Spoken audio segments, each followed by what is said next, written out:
네. 한국은행이 올해 마지막 금융통화위원회에서 기준금리를 유지하는 결정을 내렸습니다.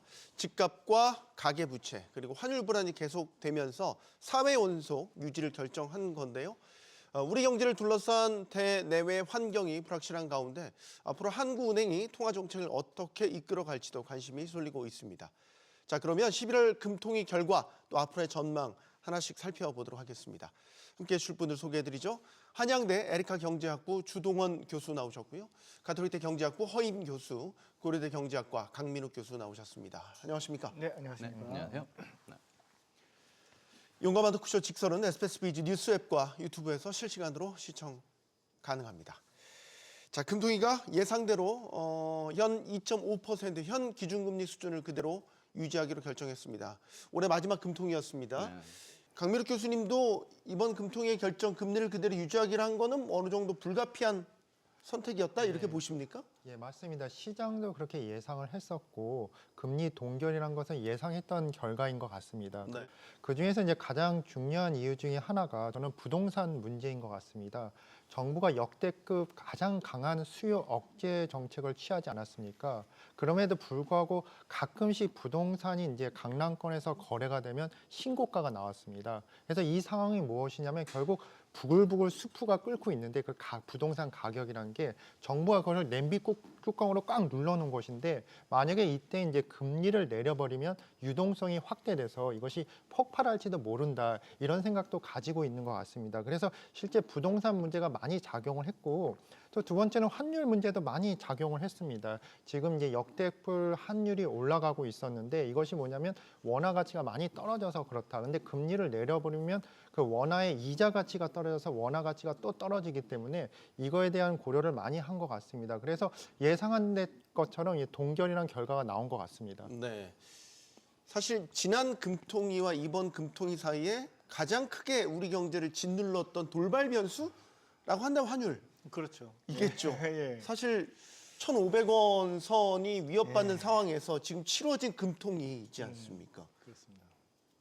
예, 환율 문제가 지금 이제 가장 크게 발목을 잡았을 것 같은데요. 이제 뭐 통화 정책의 방향을 결정하는 데 있어서 보통 우리가 뭐 통화 정책 방향을 결정하는 데 있어서 내수를 보통 많이 보지. 이제 네. 국제금융 쪽은 사실 약간 보조 지표라고 우리가 생각을 해야 될 것 같은데 지금처럼 이제 환율이 올라가 버리면 그것이 이제 메인 드라이브가 될 수도 있다. 이제 주된 결정 변수가 될 수도 있다라는 걸 지금 보여주고 있는 것 같습니다.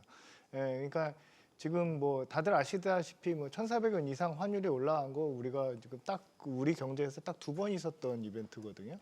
첫 번째는 이제 그 우리가 IMF 위기 때 이제 1998년도, 7년도 말, 뭐 8년도 그때 이제 뭐 2,000원 가량 올라갔던 거고 글로벌 금융위기 때 이제 뭐 한 9월 달부터 시작해서 뭐 1,500원대 넘게 이렇게 올라갔던 적이 있고 그러고 나선 별로 큰 이벤트가 없는 것 같은데 네. 지금 환율이 올라가고 있습니다. 이제 경제가 나쁜 것도 아닌 것 같고요. 이제 뭐 지표 자체는 지금 뭐 굉장히 낮은 성장률을 보여주고 있지만 금융시장에서는 지금 뭐 주가는 뭐 4천선을 계속 두드리고 있고 그리고 뭐 금리가 그렇게 불안한 것도 아닌 것 같고 채권 시장에서 큰 불안이 있는 것 같지 않은데 그리고 또 뭐 미국 시장이 뭐 그렇게 유동성을 축소한다든가 뭐 이런 거가 보여지고 있지 않음에도 불구하고 환율이 지금 올라가고 있는 것이 네.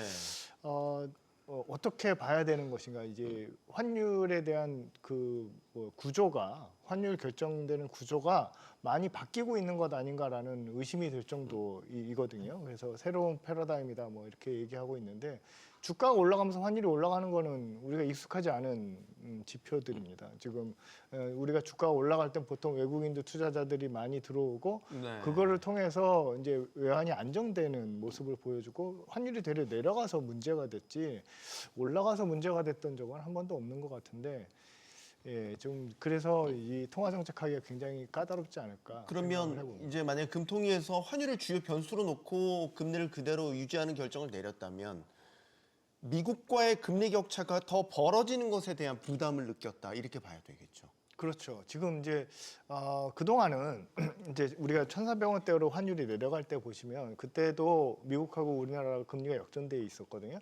근데 굉장히 안정되게 생각을 했습니다. 네. 이제 이게 외환 시장이 굉장히 안정적으로 내려가고 있고 역전 이더도 괜찮은데 뭐 우리 경제 체력이 괜찮은데 이렇게 우리 채권 시장 그렇게 흔들리지 않는데라고 이제 쳐다볼 수 있었는데 지금은 그런 상황은 아니지 않을까 좀 싶습니다. 네. 그러니까 뭐 같은 이제 스프레드가 있다고 하더라도 뭔가 이제 바뀌고 있다. 그 특히 이제 국내 투자자들이 우리나라보다 해외의 높은 수익률을 쫓아가고 있는 것 아닌가라는 네. 거를 우리가 좀 생각해봐야 될 것 같습니다. 최근 몇 주간 이제 환율이 정말 비상이었잖아요. 뭐 구윤철 경제부총리도 직접 기자회견을 해서 환율 급한 불 끌려고 가진 애를 쓰는 모습들을 최근 며칠 동안 봐왔고 이번에 금통위 결정도 환율이 주요 변수가 됐다. 아까 교수님 말씀하시는 건 이전과 달리 환율이 결정되는 메커니즘 자체도 달라지는 것 같다. 이제 이런 식으로 분석을 하고 계시니까 일단은 그럼 우리가 이 1,400원대 이상의 고환율에 우리가 적응을 해야 되는 건지 정말로 뉴노멀이어서 이게 이 밑으로 떨어지기가 쉽지 않은 우리 경제 구조가 되는 건지 어떻게 보십니까? 일단 환율은 뭐 어떤 그 수준에 대한 그 고착되는 점은 뭐 학문적으로는 없다라고 봐야 되기는 하는데 네.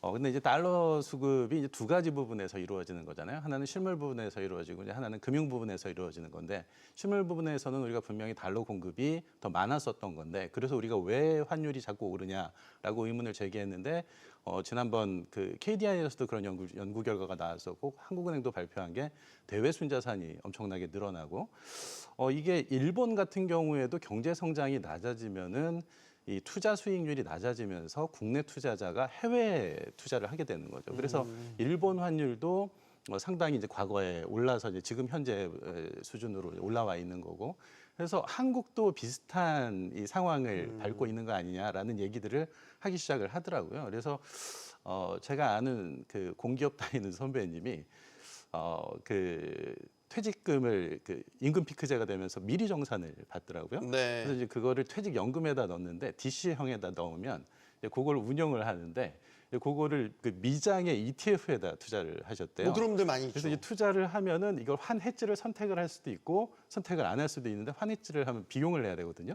근데 이게 그 환율이 낮아지지는 않을 것이다라는 예측을 이분이 하시더라고요. 그래서 자기는 환해지 선택을 안 했다. 하셨군요. 근데 사실은 주요하셨네요. 그러니까 우리나라 국민연금도 근데 비슷한 전략을 사실은 택하고 있었던 거거든요. 그래서 최근에 국민연금 사용해서 환율 그 대응하겠다라고 했을 때 국민연금의 환해지 비율을 높여가지고 이제 환해지를 하게 되면은 그럼 이제 국민연금은 선물을 매도를 하고 이제 그러면 이제 선물 매도를 받은 은행이 선물 매수를 하면서 스퀘어를 유지하기 위해서 현물 매도를 하면은 달러가 이제 시장에 나오면서 이제 환율이 안정될 것이다. 이런 메커니즘으로 가는 부분이 있는 거거든요. 네.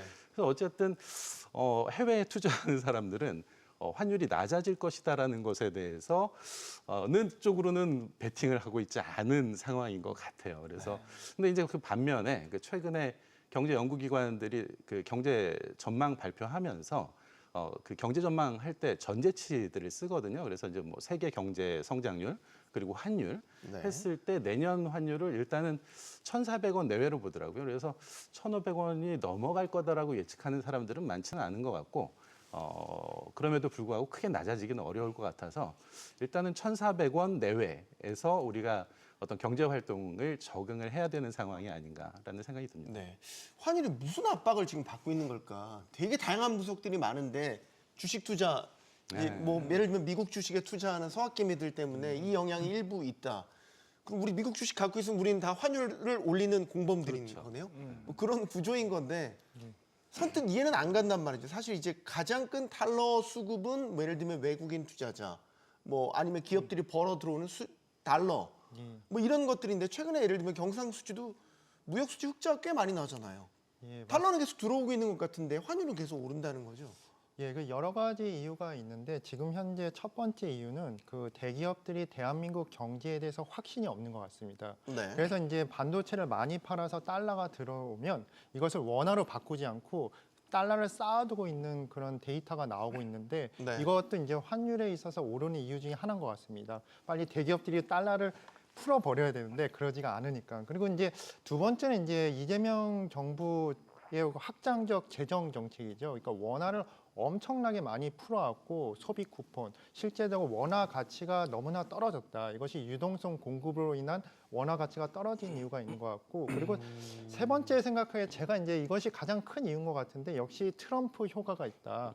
트럼프 대통령이라는 전혀 예측 불가능한 대통령이 이제 집권을 함으로써 우리나라에 엄청난 돈의 투자를 요구했잖아요. 관세랑 대미 투자 예, 말씀하시는 관세 거예요? 대미 투자. 근데 결국 이제 3,500억 달러를 이제 우리나라가 투자를 했는데 그 중에 확정된 건 없습니다. 유일하게 확정된 것은 이제 조선업만 있고 2천억 달러는 우리나라 외환 보유고에서 나가야 되는데, 이 외환 보유고는 이제 달러 아닙니까? 네. 이것이 이제 순차적으로 나가야 되니까 이 높은 환율에 이제 선 반영된 게 아닐까 생각이 듭니다. 아직 나간 건 아니지만 시장은 그 미래를 지금으로서 반영하는 게 시장이기 때문에.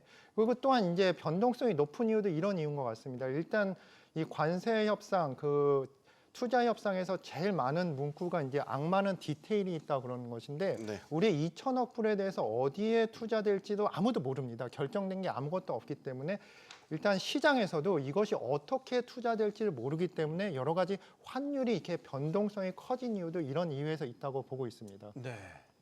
일단은 교수님께서는 가장 큰 요인으로 미국 요인을 예, 맞습니다. 대미 투자와 관세 부분을 예. 꼽으셨고, 교수님은 뭐가 가장 경중을 따지면 지금 환율을 밀어올리는 이제 일단 중요한 이유가 뭐라고 지금 보세요? 이제 달러가 비싸졌지 않습니까? 네. 그러니까 제가 은행에 있을 때 이제 그때도 이제 글로벌 금융위기 당시에 제가 은행에서 근무를 했었는데, 네. 그 당시에도 이제 환율이 이제 뭐 스물스물 이제 처음에 그 리만 브라더스 파산하기 전에도 이제 900원에서 1,000원으로 이제 올라올 때 누가 이렇게 달러를 사냐 그랬더니 이제 딜러들이 그런 얘기를 해요. 비싼데도 달러를 사야 되는 사람의 마음을 읽어야 된다고 그렇게 얘기를 하거든요. 그러니까 그때 당시에는 사실은 선물안으로 해지했던 사람들이 이제 오버해지가 돼서 이제 자신의 가치가 보유한 자신이 가치가 떨어지니까 오버해지가 돼서 달러를 수요할 수밖에 없는 그런 상황이 됐습니다. 이제 뭐 아시다시피 뭐 키코 사태라든지 네. 뭐 이런 것들 때문에 오버해지가 돼서 이제 이러한 이제 문제가 생겼던 거고요. 그때는 그래서 비싸도 사야 되는 그런 사람들이 존재했던 거거든요.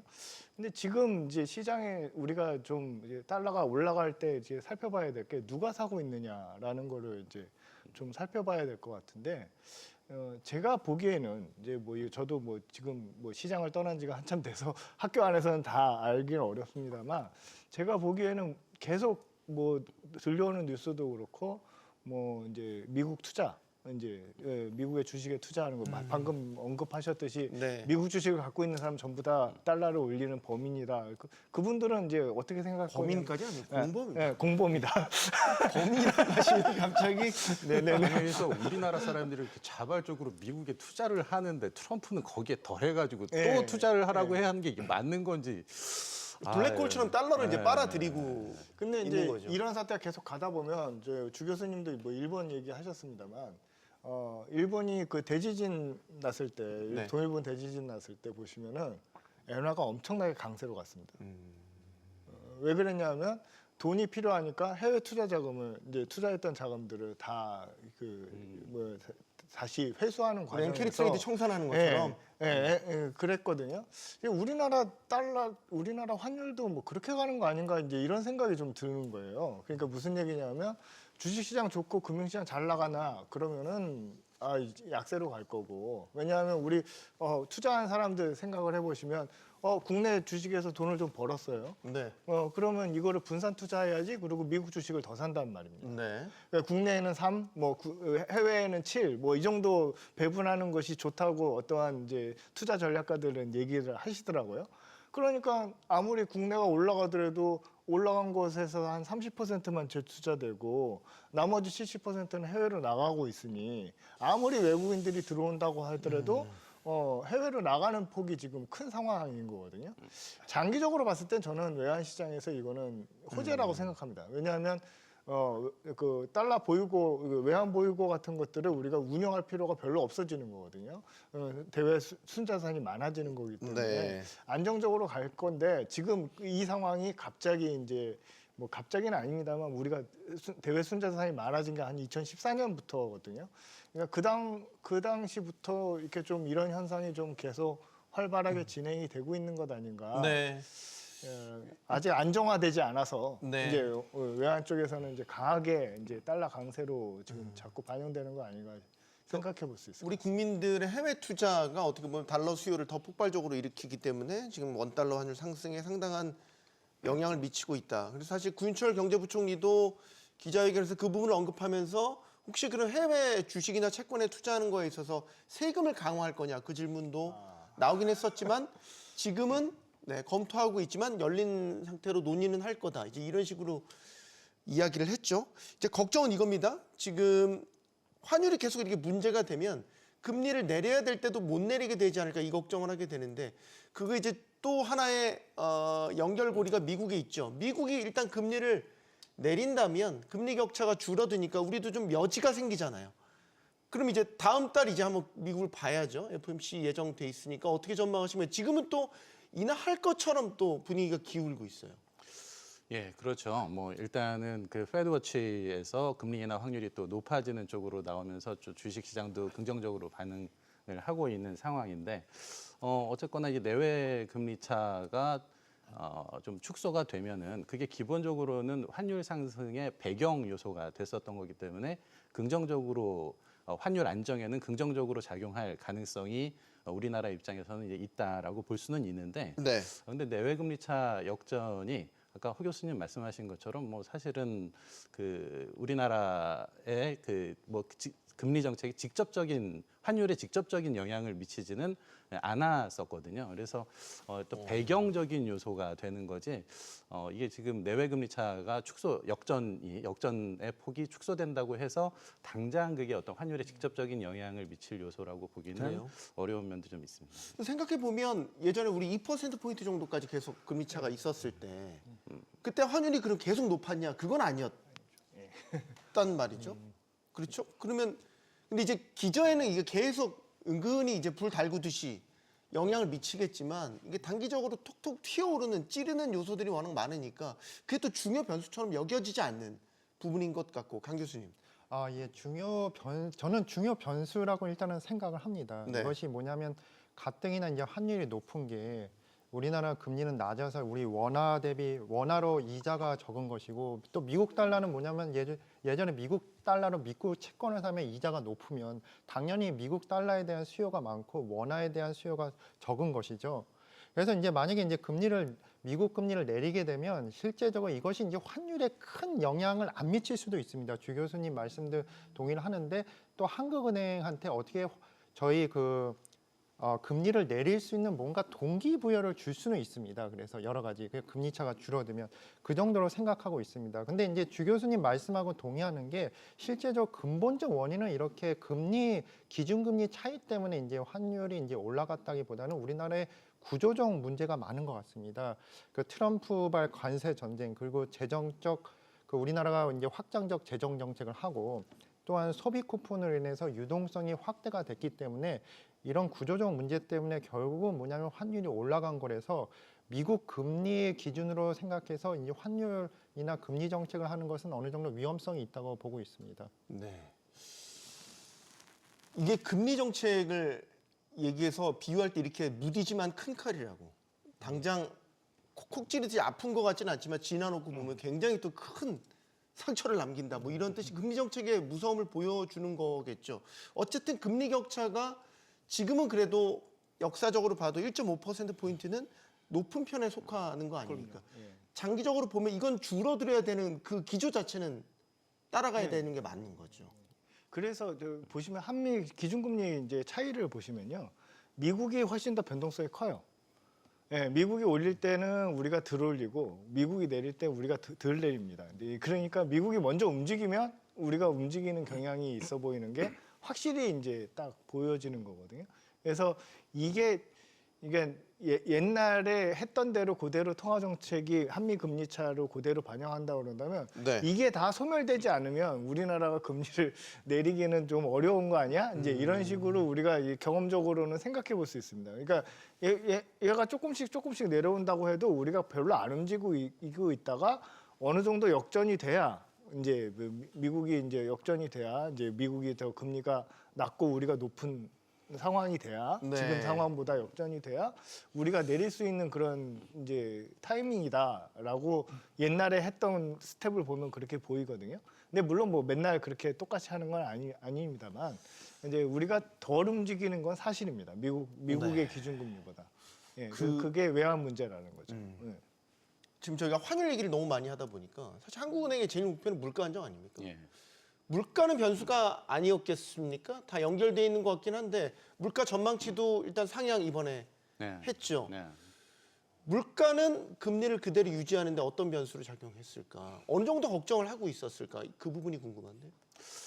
일단은 물가는 최근의 흐름은 한국은행에서는 좀 안정적이다라고 보는 것 같아요. 뭐 조금 그 오르긴 했잖아요. 10월 조금씩 이제 뭐 네, 오르긴 2.4 했는데, 까지. 예, 그래서 일단 네. 그럼 이제 전망을 어떻게 할 것이냐라는 거거든요. 근데 그래서 그 최근에 그 각 연구기관들이 경제 전망을 많이 발표를 했으니까 거기에서 내년도 경제 전망에서 물가를 어떻게 예측을 하고 있는지를 한번 좀 볼 필요가 있는 거죠. 그래서 보면은 대체로 다 일단은 한국은행이 인플레이션 타겟팅으로 삼고 있는 2% 수준을 유지할 것이다라고 보는 건데 이제 그러면서 그 이후로는 환율이 지금은 그 1,500원대를 위협하고 있지만 아까 말씀드린 대로 대체로 내년에는 올해보다는 달러화가 약세로 갈 가능성이 높다. 그래서 환율이 좀 낮아질 것이다. 그래서 이게 물가의 안정 요소로 작용할 가능성이 있다고 보고 있는 것 같고요. 그리고 세계 경제 성장률이 이렇게 썩 좋은 편은 아니더라고요. 네. 이 유로 같은 경우에는 1% 정도 성장 전망하고 일본도 0.5%. 그래서 미국도 성장률을 그렇게 높게 전망을 하고 있지는 않은 상황이죠. 트럼프는 자신을 하고 있지만 이게 그 관세 정책이 미국 경제에 좋지 않은 영향을 미칠 것이다라고 예측하는 사람들도 많고 그러다 보니까는 그 유가에 대한 전망도 유가가 하락세를 유지할 것이다라고 이제 보고요. 그럼 우리나라 물가에 큰 영향을 미치는 요소 중에 하나인 유가가 안정세다라고 하면 일단은 그 물가는 지금 현재로서는 한국은행이 금리를 결정을 하는데 결정적인 요소는 아니고 이제 더 나아가서 만약에 물가가 오르는 상황이다라고 하면 그럼 이제 그때는 한국은행은 지금 금리를 낮추는 게 아니고 높여야 되는 쪽으로 가야 되는 거기 네. 때문에 경기 상황을 감안하면은 일단은 현재 상황에서는 물가보다는 경기 내지는 그 이외의 금융 안정이나 다른 변수에 가중치를 두고 정책을 해야 하는 상황이다라고 보여집니다.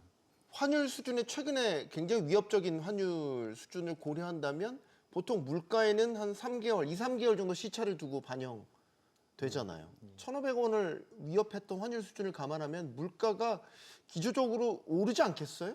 아, 예, 맞습니다. 일단은 물가에는 수입품이 포함되기 때문에 네. 수입품 가격이 올라가면 당연히 물가가 올라가죠.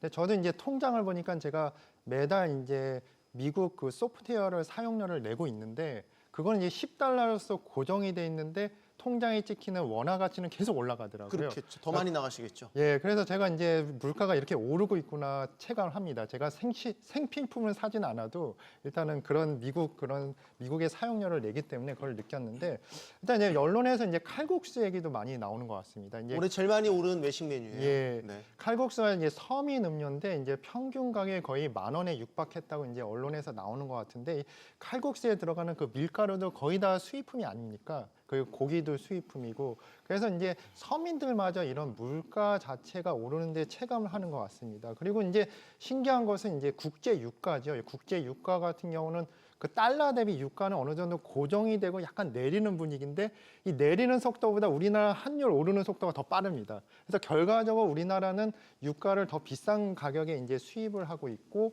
휘발유 가격도 이제 오르는 그런 현실인데 이런 것은 여러 가지 이제 저희 대한민국 서민들이 느끼는 이제 체감 물가인 것 같습니다. 그래서 한국은행에서도 이제 현 상황에 대해서 어느 정도 고려를 했을 것 같고 네. 그런 것이 이번 결정에도 반영이 된 것 같습니다.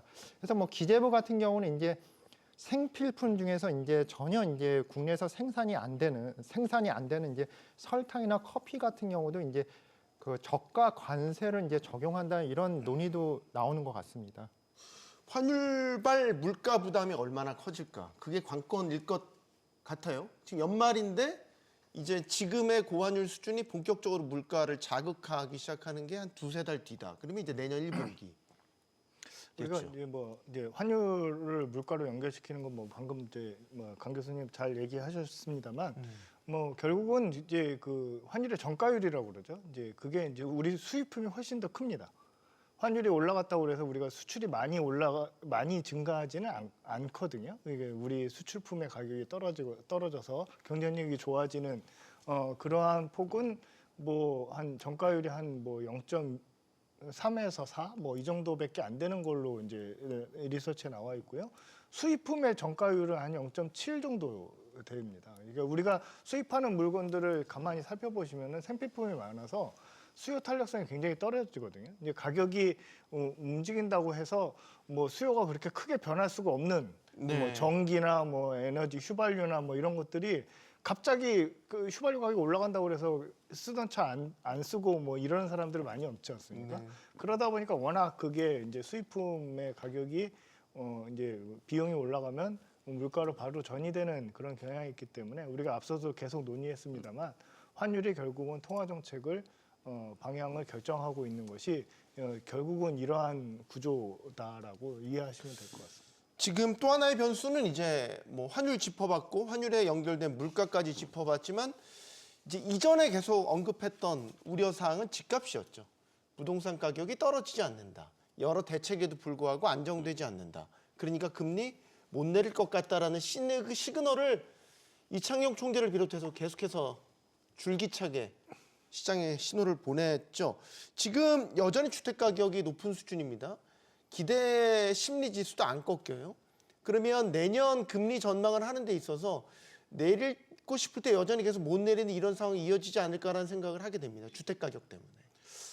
예, 그러니까 지금 우리가 금리 인하 사이클이라고 올해 계속 좀 얘기를 했었던 편이잖아요. 사이클 중에 있는 예, 건 맞죠? 그렇게 얘기를 그래서 이제 그 두 차례 인하를 하기도 했었고 그런데 지금 그 네 차례 금통위에서 금리를 동결한 결정을 한 상황인데 그 요소 중에 중요한 것이 지금 주택 가격이 불안한 것 때문에 이제 그렇게 됐었다. 그래서 그렇다 그러면은 이게 주택 가격이 잡히지 않으면 지금 내년에도 못 내리는 거 아니냐라는 이제 말씀을 사회자께서 하신 건데 못 내리게 될 일단 금리를 인하 사이클이다라고 했을 때 경기 측면에서 얘기를 하는 거거든요. 그래서 지금 경기가 이게 지금 우리가 이제 어떤 상황에 있느냐. 그래서 그 관련해 가지고 한국은행에서 금리 결정을 할 때 이게 그 중립금리라는 게 있잖아요. 그래서 지난번 허 교수님하고 나왔을 때 우리가 잠재 성장을 유지하는 중립금리가 허 교수님은 지금 보다 더 그 중립금리가 낮은 것 같다라는 말씀을 하셨었고 이제 저는 현재 수준이 중립금리 같다라는 얘기를 했었는데 그래서 제가 그 제모나이 인공지능한테 한번 물어봤거든요. 재미나요? 예, 예. 쓰리한테 물어보셨습니까? 쓰리는 아닙니다. 예. 삼성전자에서 무료로 제공하는 게 이게 쓰리지는 제가 잘 모르겠는데. 그럼 아닐 겁니다. 네, 그래서 이제 한국의 중립금리 물어봤더니 2.25에서 2.75라고 얘기를 해요. 근데 사실은 답변이 좀 약간 비겁한데요? 이제 이외 이 정도의 전망이면 뭐 저도 하겠는데.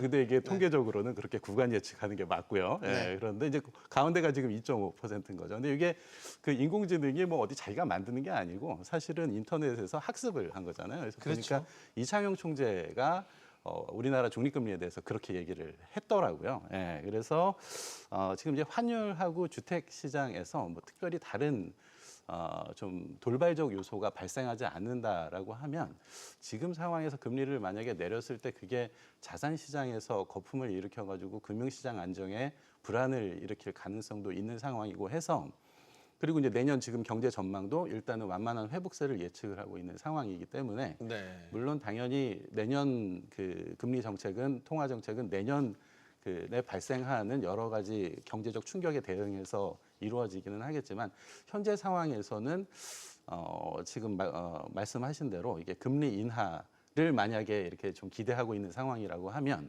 금리 인하 기대 가능성은 내년에도 높지 않다라고 보여집니다. 내년에도 동결 기조를 유지할 수 있다?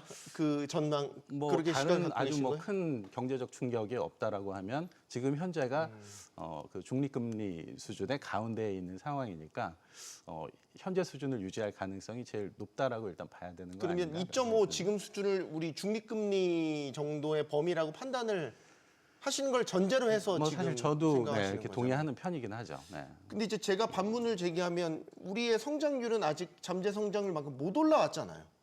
예. 그러면 기준금리를 좀 더 낮추는 게 맞는 거 아닌가 생각이 드는데, 그러니까 주택 가격이나 환율이 이런 변수만 아니라면 예, 내려도 부담 없는 수준이라면 내리는 게 맞는 방향 아닌가라는. 예, 맞습니다. 그 네. 잠재 성장률에 미치지 못하면 좀 금리를 낮춰서 이제 확장적 정책을 펼치는 것이 일반적인데, 제가 생각하는 거는 이 부동산 문제가 정말 심각한 것 같습니다. 지금 정부가 역대급 수요 억제 정책을 폈음에도 불구하고 간간히 거래가 됩니다. 그러니까 강남권에서는 뭐 20억, 30억, 40억짜리 부동산이 거래가 간간히 되는데, 실제 대출이나 또 갭 투자가 불가능하지 않습니까? 거의 다 현금으로서 이렇게 부동산을 사는데, 이것이 뭐냐면 이제 이 사시는 분들은 이제 다른 자산을 팔고 산다는 것이거든요. 그래서 이분들의 생각에서는 뭐냐면 지금 현재는 수요 억제 정책을 피겠지만 결국은 이제 오를 것이다. 다음 정권에서 오를 것이다. 이런 확신을 한다는 것 같습니다. 근데 네. 과거에 이제 한국은행에서 이제 금리 결정을 할 때는 이제 물가를 보는데, 저는 이제 현 시점에서는 집값을 더욱더 중점적으로 봐야 되지 않나 이런 생각까지 해봅니다.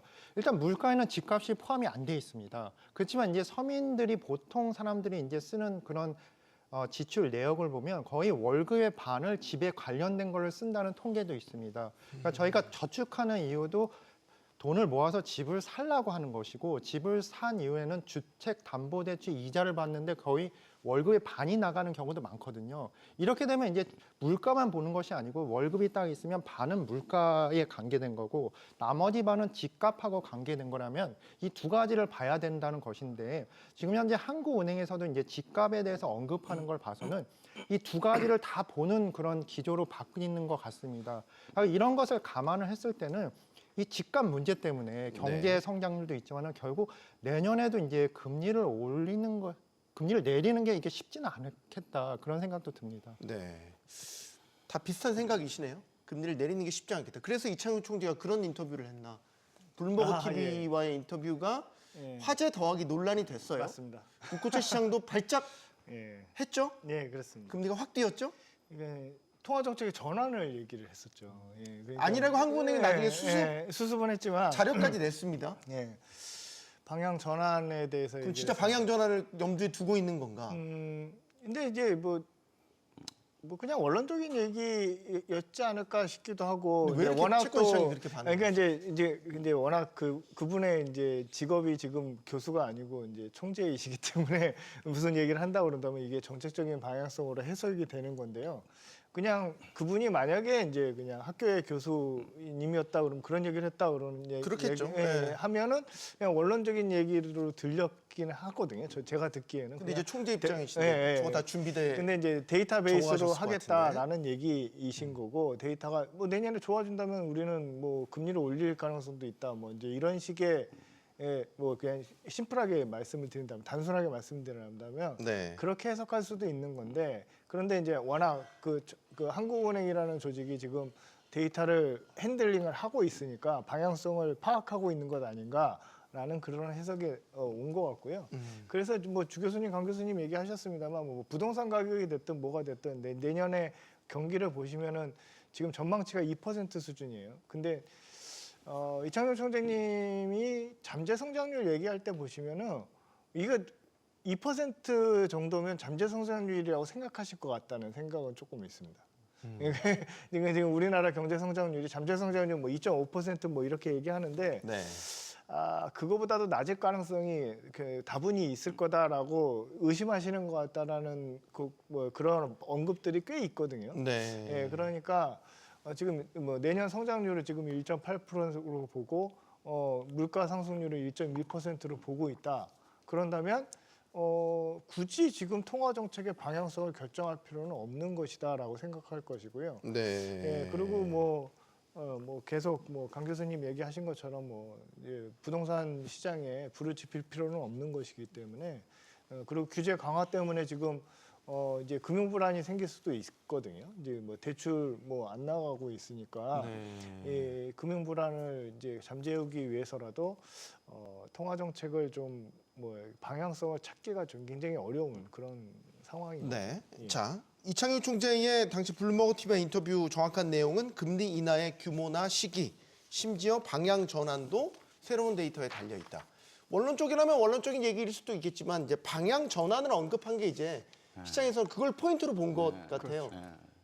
완화가 아니라 긴축 기조로 다시 돌아설 수도 있다라고 예. 얘기한 거잖아요. 그래서 이 통화 정책하고 관련해 가지고 이제 우리가 통화 정책에서 지금 단기 금리 결정할 때 테일러 준칙 얘기를 하잖아요. 그래서 원래는 테일러 준칙이 아웃풋 갭하고 인플레이션 갭을 토대로 하는 건데 그 두 가지 목표만 같이 하더라도 경제적 충격의 성격에 따라서 정책이 상충되는 상황이 발생해서 한국은행이 어려운 선택을 해야 되는 그래서 그런 문제가 발생할 수 있는데 우리나라는 지금 주택 시장에다가 환율까지 고려를 해야 되는 상황이 되거든요. 그래서 향후에 지금 우리 그 경제가 그 잠재 성장 수준을 회복하는 방향으로 통화 정책이 운영이 되려면 지금 한국은행이 그 금리로 자꾸 대응할 수밖에 없게 만드는 그 외환 시장 문제하고 주택 시장 문제를 네. 어떻게 해서든 정부가 해결을 해줘야 된다라고 이제 저는 보는 거죠. 그래서 아까 우리 환율 얘기할 때 지금 환율이 상승하는 이유가 국내 투자 수익성이 낮아가지고 돈이 해외로 나간다라는 거였잖아요. 그렇다 그러면은 지금 이재명 정부가 계속 추진을 하고 있기는 한데 주식 시장에서 투자자들이 실질적 이익을 봐서 국내로 미장에서 국장으로 돌아올 수 있는 거버넌스 문제나 이런 거 관련된 제도들을 개선을 하는 노력을 이제 그 외환 시장 관련해서는 하면은 그게 좀 도움이 될 것 같고요. 그리고 주택 시장 관련해 가지고는 이거는 워낙 어려운 문제잖아요. 그래서 일단 단기적으로 강 교수님 말씀하신 것처럼 눌러놨는데 일단 이 눌러놓은 상태에서 거품이 압력이 이렇게 빠지려면은 우리 계속 얘기하는 것처럼 이제 공급 쪽에서도 적정한 이 대책이 실제로 집행이 되어야 할 거고, 근데 이게 계속 또 수도권에만 집을 지을 수는 없는 거거든요. 그래서 이걸 지금 사실 지역 불균형 문제도 매우 크잖아요. 네. 우리가 주택 가격 얘기하지만 이게 서울, 강남권 중심으로 크게 이렇게 막 아까 말씀하신 20억, 30억, 40억에 거래된다. 그런데 또 서울의 어떤 지역에서는 아직 5억 내외에서 거래되는 주택이 많기도 하고 지방 같은 경우에는 그 주택 가격 상승이 이제 거의 없었던 상황이거든요. 그래서 이게 지금 그러한 불균형 문제를 해소를 해서 주택 가격이 잡혀야 이게 그 한국은행이 통화 정책을 운영하는 데 있어 어떤 그 운신의 여지가 생길 수 있을 것 같습니다. 네.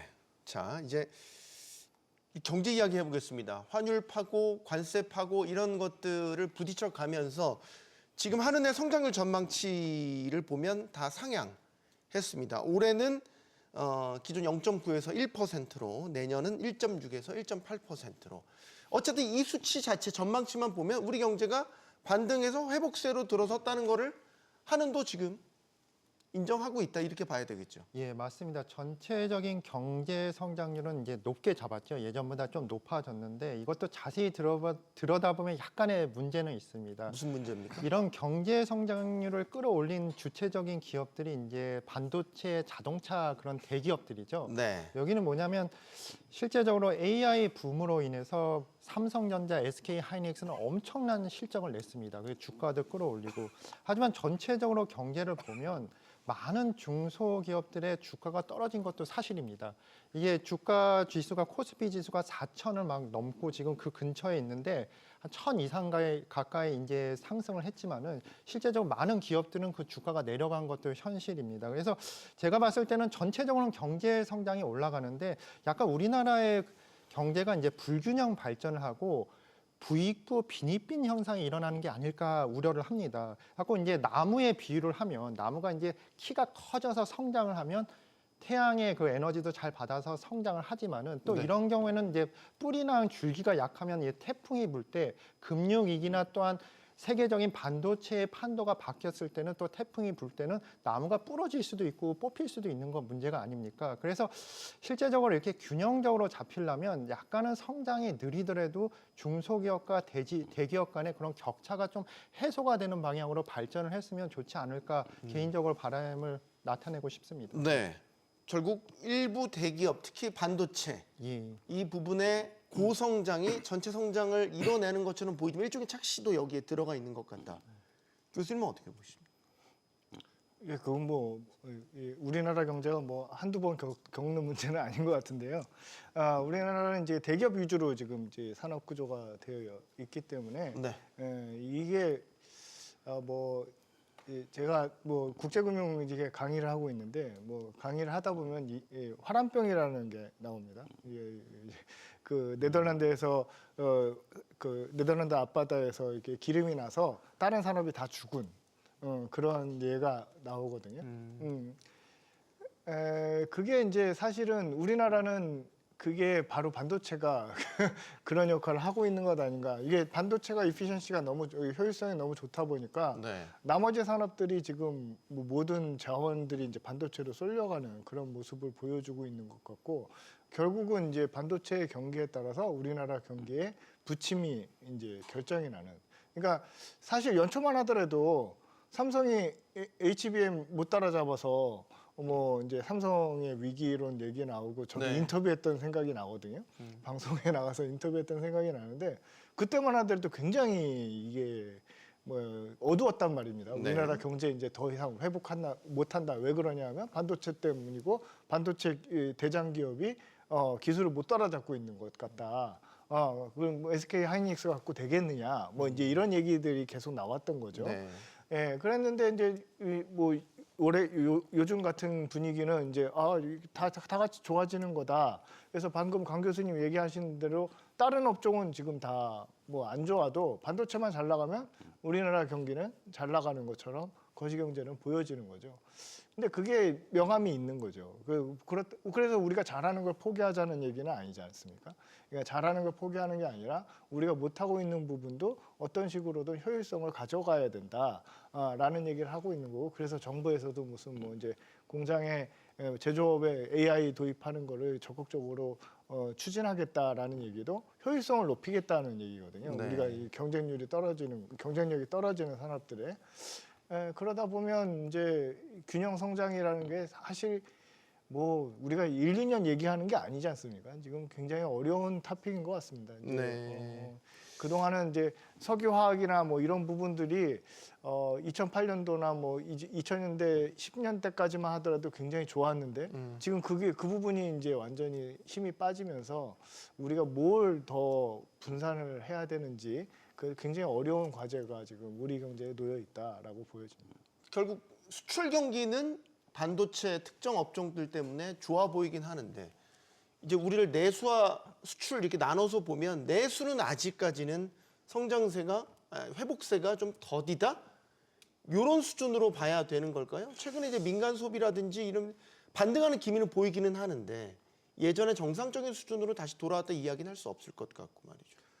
근데 한국은행이 조사한 그 소비자 심리 지수는 이제 상당히 좋은 걸로 최근에 또 발표가 이제 된 약간 부분은 미래에 네, 대한 그렇죠. 기대 심리인 예. 거죠. 그래서 이 내년도 경제 전망 관련해 가지고도 수출 쪽은 다소 둔화되는 쪽으로 전망을 했더라고요. 그래서 그 수출의 내년도 경제 그 성장 기여도는 조금 낮아지는 반면에 지금 최근에 그 우리나라 그 경제 성장률을 크게 낮췄었던 게 건설 부분인데 네. 이제 이 부분이 조금 회복이 될 가능성이 있다라고 기관들이 많이 전망을 하고 있더라고요. 그리고 일단 재정 확대도 이제 내수에 긍정적인 영향을 미칠 것이다라고 봐서 일단 그 내년도 경제 성장 전망 관련해 가지고는 수출 쪽보다는 이 내수가 기여를 할 가능성이 높다라고 보여지는데 근데 강 교수님 말씀에 저는 아까 말씀하시는데 너무 저하고 생각이 동일해 가지고 전적으로 동의하는데 그러니까 우리가 성장을 하는데 선택과 집중 전략이 되게 중요하거든요. 근데 그렇게 하면은 경제의 불균형이 커질 수밖에 없는 거죠. 그런 게 누적된 게 지금 우리나라 대기업과 중소기업의 불균형 문제고 수도권과 비수도권의 이제 문제이고 그리고 또 이게 그 주식시장 산업 간에서도 지금 불균형이 발생한 상황이거든요. 그래서 그게 성장 전략으로 과거에 좋았는데 이게 지금 부작용이 더 크게 나타나고 있는 상황이기 때문에 네. 강 교수님 조금 성장이 더디더라도 이 불균형 문제는 완화해야 된다라고 말씀을 해주셨거든요. 그 부분에 대해서 전적으로 동의하고 이 부분에 대해서 지금 정부가 물론 또 성장을 위해서 AI의 그 재정 지출을 집중하고 있기는 한데 그 이외의 다른 부분에 대해서도 이 재정은 특히 이제 문제가 확대될 때 지출의 그 사용 방식이 비효율적일 가능성이 높아지는 게 제일 우려가 되는 거거든요. 그래서 그 비효율성을 최대한 줄여서 재정 그 지출이 성장 기여에 기여할 수 있도록 성장에 기여할 수 있도록 네. 운영이 되는 게 중요하다라고 생각을 합니다. 내수라는 측면에서 보면 이제 아킬레스건으로 계속 작용했던 게 제조업하고 건설업, 특히 건설업의 부진이 계속해서 발목을 잡은 형국이었잖아요. 이제 제가 정책적으로 이제 3분기와 4분기에 지금 조금 변화가 있는 거는 소비 쿠폰 발행 많이 됐잖아요. 그래서 소비가 좀 살아날 여지가 있고 이게 솔직히 이제 이게 다시 온기가 돼서 일반적인 소비의 확산으로 만약에 나타나게 된다면 내년 1분기에 내수도 확연하게 살아나는 모습 기대할 수 있지 않을까? 이렇게 제가 질문을 드린다면 예, 맞습니다. 이제 통계적으로 보면 어느 정도 소비 심리가 회복이 된 거는 같습니다. 그래서 그 이유 중에 하나가 이제 소비 쿠폰도 이야기를 하시는 분들도 있는데 저는 기본적으로 이것이 자산 효과가 아닐까 그런 생각도 해봅니다. 이제 네. 기본 자산 가격이 많이 내렸다가 이제 부동산이나 이제 주가가 어느 정도 회복이 되면서 사람들 생각에는 내가 부자가 됐다는 이제 심리적으로 부자가 됐다고 느끼는 거죠. 실제 내 생활에는 전혀 변함이 없지만 그래서 이제 돈을 좀 써도 되지 않나 이것이 이제 자산 효과인데 만약에 자산 효과라고 한다면 이것도 이제 소비 심리가 다시 이런 자산 가격이 내려가면 다시 줄어들 수도 있는 그런 위험성이 있는 것 같습니다. 그리고 한 가지 조금 걱정이 되는 것은 이제 네. 건설 경기가 최악이었잖아요. 근데 예. 이것이 약간의 회복이 된다고 했지만은 그래도 과거에 비하면 지금도 건설 경기가 그렇게 좋지는 않습니다. 건설 경기란 거는 이제 경기의 선행 지표라고 하죠. 건설 회사들은 실제적으로 앞으로 최소 3년, 길게는 10년 후에 경제 상황을 예측을 해왔고 그때 이제 건물 가격이 높을 것 같으면 지금 그 건설을 계획을 하거든요. 근데 건설 경기가 안 좋다는 것은 이제 미래의 경제 상황에 대해서 건설 업체들은 그렇게 좋게 생각하지 않는다고 생각을 해서 이 부분도 이제 조금 깊게 생각을 해봐서 국가가 계획을 세워야 되지 않을까 그렇게 생각을 해봅니다. 네. 한국은행 금융통화위원회 통화정책 결정문도 나왔습니다. 제가 마지막 문장만 읽어드릴게요. 향후 통화 정책은 금리 인하 가능성을 열어두되 이 과정에서 대내외 정책 여건의 변화와 이에 따른 성장 및 물가 흐름, 금융 안정 상황 등을 면밀히 점검하면서 기준금리의 추가 인하 여부, 그 시기를 결정해 나갈 것이다.